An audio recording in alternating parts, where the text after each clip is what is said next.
Everyone remembers their first time, right? Well, apparently not. The average age of virginity loss in the United States is a complete mess because no one can decide on what sex actually is. Two things define our generation when it comes to virginity. One, we don't tend to marry the first person we have sex with. Thank God. Two, we tend to have fewer sexual partners than our parents and grandparents did.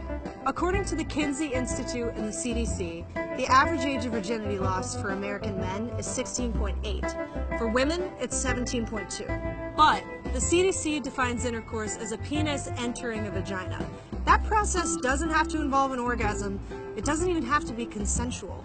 It also ignores the experiences of queer people who have sex without a penis or a vagina all the time. Right now, someone, somewhere, is losing their virginity in a way that the CDC doesn't recognize. To bridge that gap, some queer people have begun defining the loss of virginity as the first time they reached orgasm with someone else's help. But that's not perfect either. In one study, 45% of people said that any manual genital stimulation is sex. But what does that mean? If you shake someone's penis 2 times, does that mean you had sex with them? 3 times? Does that mean that Good Charlotte's The Anthem is the perfect encapsulation of human experience?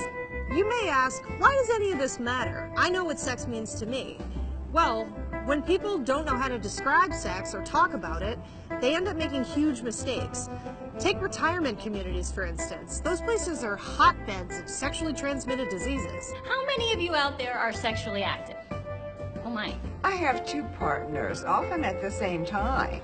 11% of people over the age of 60 believe that if a man doesn't have an orgasm, what he was just doing isn't sex. That means people who didn't have the best sex education are running around doing shit to each other on Werther's Originals and eating that they use to people blankets and in old magazines by AARP, and they don't think that any of that counts as sex. So that means don't ask Grandma what she's up to at her weekly mahjong games. You don't want to know.